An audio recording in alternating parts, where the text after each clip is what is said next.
Okay, let's recap what you've told us so far, Alan. For the past 13 years, you've been trapped in a nightmare dimension called the Dark Place. Yeah. It's like New York, but it's not New York. And can be reached from the bottom of Cauldron Lake, but it's not really under the lake. And after all this time, you've managed to get out. Yeah. But so has your evil doppelganger. Mr. Scratch? Or is it the Dark Presence? Both. It's interchangeable. He's Scratch when he looks like me, but he can change into this other form. And Scratch, the Dark Presence, wants to rewrite the world in his own image. Which would be in your image, as he looks just like you. And turn the world into a fucking nightmare. During Deerfest, which is scheduled to take place in a couple of days. You got out of the Dark Place by writing a novel, the pages we've been finding. But your double edited it into a horror story that's now changing reality, taking over people, making them crazy, bringing the Dark Place to Bright Falls. Yes, fiction coming in contact with the Dark Place can change reality. The story is coming true, soaking into everything, like darkness when night falls. But last time This will be back in 2010. Yes, last time it didn't happen all at once. The story came true bit by bit as it unfolded. And that dark presence was still bound to the lake. I stopped it before it got the ending it wanted. Before it broke free. Based on that, there's still time. Which brings us to your magical light switch. The clicker. Magical doesn't quite cover it. Scratch wants it to bring about his ending. That can't happen.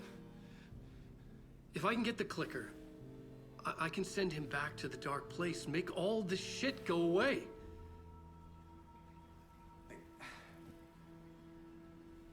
Look, I know it's batshit crazy. My memory is full of holes, and I'm not sure how much I can trust. It's like a half-forgotten dream.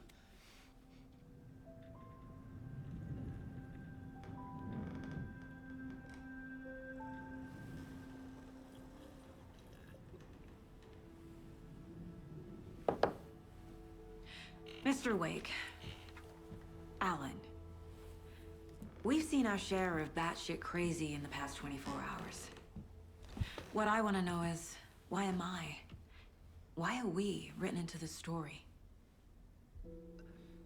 I think I saw you. Or a vision of you in the Dark Place. I think you helped me reach out and escape somehow. With that in the story, Scratch would have edited it to get to you. To hurt you. We are all in danger.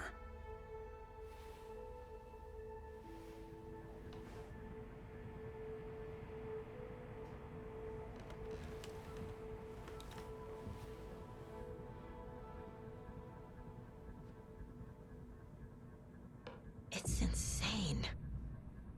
And there's so much of it. Have you ever heard of the Cult of the Tree? Creepy bunch. In the habit of wearing deer masks, performing murder rituals, victims turning into monsters possessed by darkness, possibly inspired by a horror story written by a certain author. Ring any bells? The cult. Yes. Yes. They have the clicker. If the cult has the clicker, does that make them Scratch's followers? How are you so certain they even have the clicker? They could be working for Scratch. I don't remember. It's all confused. Alan, if I'm gonna act on this information, you need to be honest with me. Yeah, of course. Is he confused? Or is he hiding something?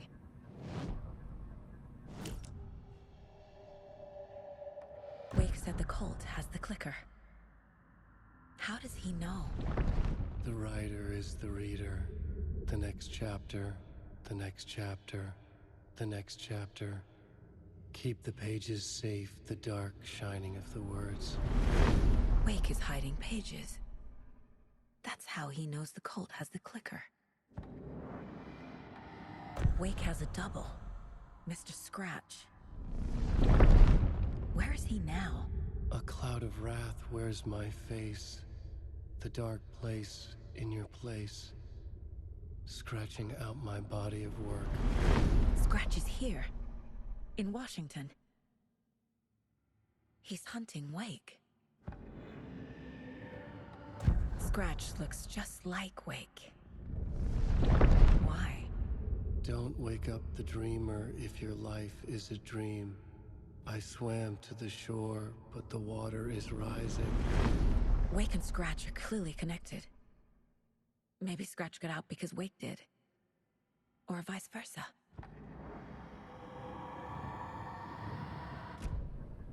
Okay, Mr. Wake. I know you have more pages of the manuscript on you. You don't understand how vital these pages are. They're the only way I can know what's coming. You're not the only one trying to solve this. This is our job. Okay. Here. Now, this is all I have. Be careful with them.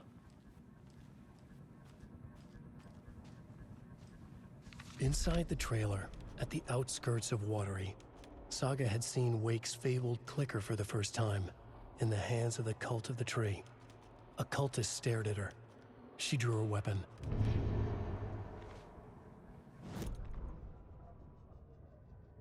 Standing inside the trailer, at the outskirts of Watery, Saga had seen Wake's fabled clicker for the first time.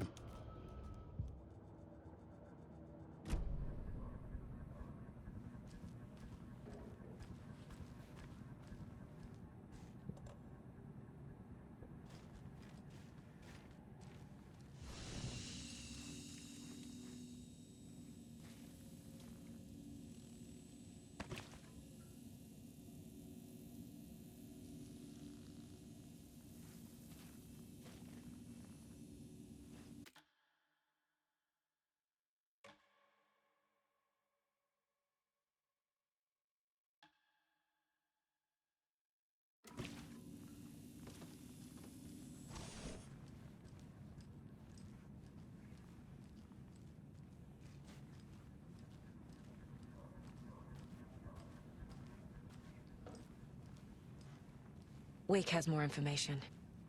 I need to keep questioning him.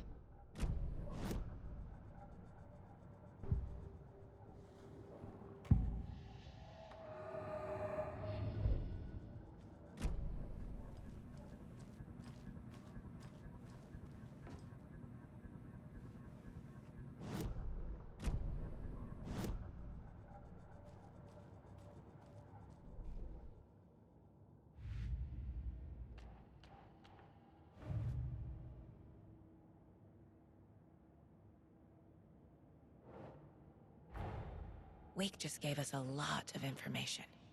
But this clicker seems like a good place to start. If we find that, then we find the cult.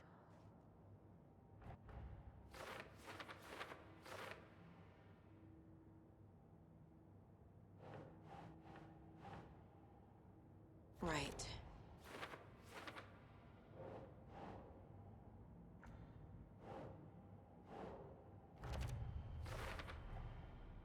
The Cult of the Tree has the clicker Wake told me about.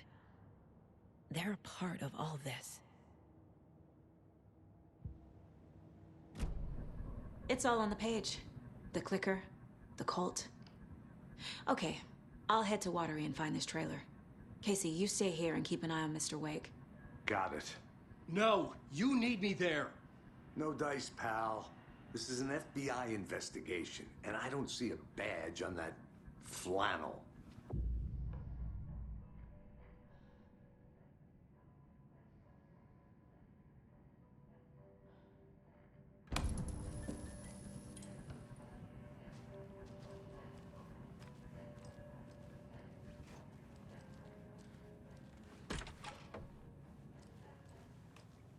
Hi, welcome.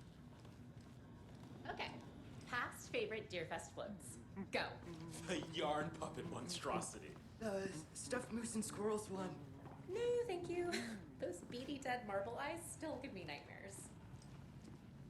Hello, and welcome to Coffee World voted Washington's best coffee-themed amusement park. All of our attractions are family-friendly and available to children of all ages, just like our coffee. So, take a sip of our Oh Dear Diner organic coffee and let the adventure begin!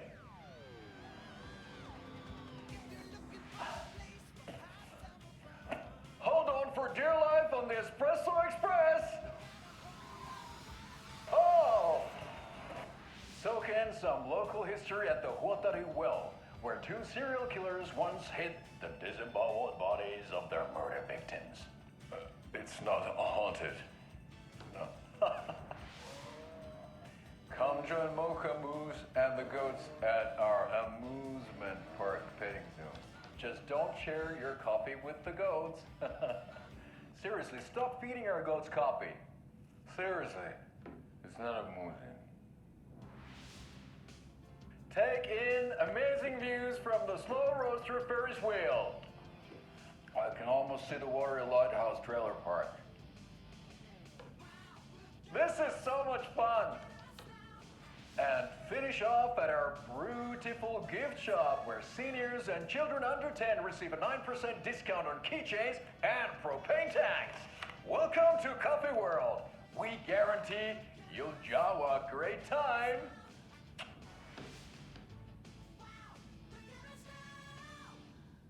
This is the third time I've requested something be done about the TV in my room. It keeps going on by itself. It's keeping me awake all night. Yes, sir, I'm terribly sorry.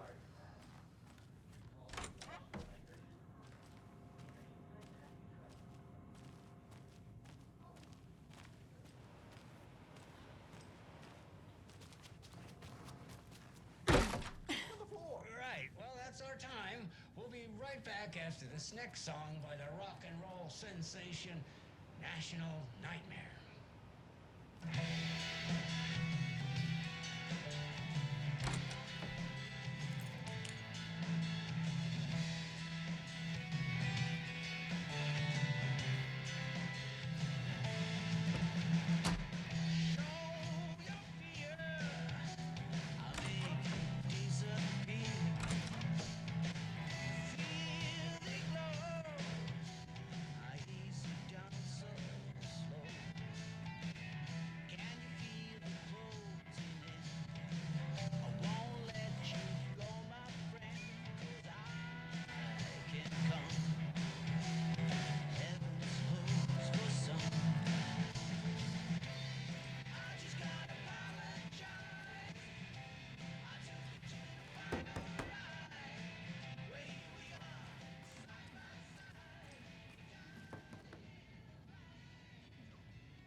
Ed hadn't been the same since his latest show had closed. This wasn't the first time one of his productions had shuttered early. Scathing social commentary in a one-act play wasn't exactly filling seats. When Tammy told him she was taking a research trip to Bright Falls, he decided to tag along. Ed told her he wanted to find inspiration. Really, he just wanted a break from the city. But it was true that he certainly needed to find something. A voice, a direction, an idea, something authentic to himself. Ed knew he couldn't keep using Tammy's money to fund his playwriting. After the argument with Tammy, Ed stormed out of the diner and drove their rental car back to Cauldron Lake to prove a point. Now standing in the dark woods, the sun hidden by the trees, Ed wished he could remember what that point was. Something about masculinity. He cursed at himself and turned to go. Suddenly, he was blinded by a light in his face. Voices shouted and hands pushed him to the ground. Ed struggled, in vain.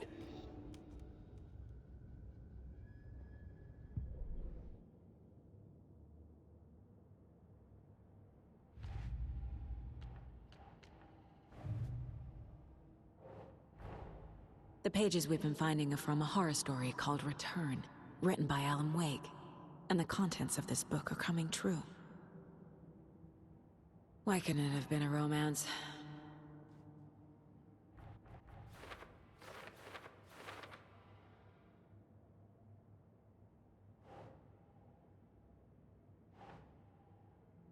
Yes.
Think, Saga.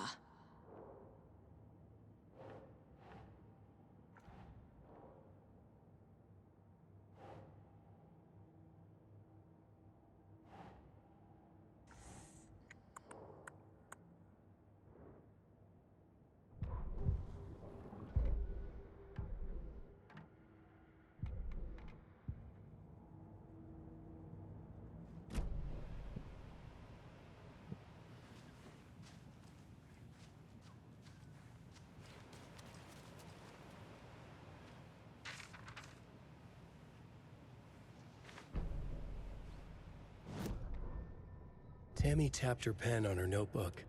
Alan Wake had ridden this same ferry into town when he arrived. This was his entry into Bright Falls. His first steps across the threshold. She wrote that down. She always found it helpful to walk in the victim's shoes, do what they did, see what they saw. It added great color to the book. Tammy felt raindrops on her face. God, again? She pulled up her hood. The rain just kept coming. She missed New York. So far, this hadn't been the simple research trip she pictured. First the incident at the lake, then the fight with Ed. It's not surprising tempers got hot. They were both on edge after what had happened. Tammy had said some things she regretted. She looked out over the harbor. A chill passed through her. She hoped Ed wouldn't do anything stupid.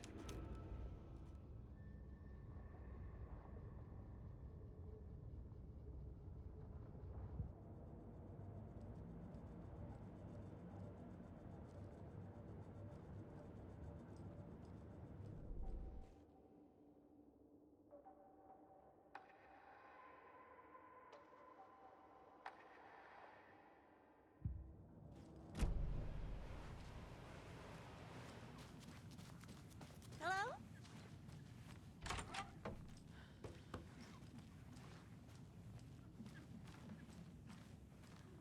Hello? It doesn't budge.